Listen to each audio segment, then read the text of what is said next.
ایران کے وزیر داخلہ اسکندر مومنی اعلیٰ سطحی وفد کے ہمراہ سرکاری دورے پر اسلام آباد پہنچ گئے ہیں۔ وفاقی وزیر داخلہ محسن نقوی نے ایئرپورٹ پر اپنے ایرانی ہم منصب کا پرتپاک استقبال کیا، جبکہ وزیر مملکت داخلہ طلال چودھری نے انہیں گلدستہ پیش کیا۔ ایرانی سفیر رضا امیری مقدم بھی اس موقع پر موجود تھے۔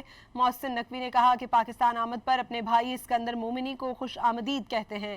امید ہے ایرانی وزیر داخلہ اچھی خبر لے کر آئے ہیں۔ ان کے دورے سے دو طرفہ تعلقات اور علاقائی تعاون کو فروغ ملے گا۔ ایرانی وزیر داخلہ نے کہا کہ اپنے بھائی محسن نقوی سے دوبارہ ملاقات پر خوشی ہوئی۔ پاکستان اور ایران کے تعلقات فقید المثال ہیں اور وہ پاکستانی حکومت اور عوام کی مہمان نوازی کے ہمیشہ معترف رہے ہیں۔ ایرانی وزیر داخلہ کے ہمراہ گورنر جنرل سیستان بلوچستان، نائب وزیر داخلہ، نائب وزیر اربن ڈیولپمنٹ اور ٹرانسپورٹ، نیشنل ایرانی آئل کمپنی کے سربراہ، وزیر زراعت کے خصوصی نمائندے سمیت دیگر اعلیٰ حکام شامل ہیں۔ دورے کے دوران اسکندر مومنی کی وزیر اعظم شہباز شریف اور فیلڈ مارشل سید عاصم منیر سے ملاقاتیں بھی متوقع ہیں۔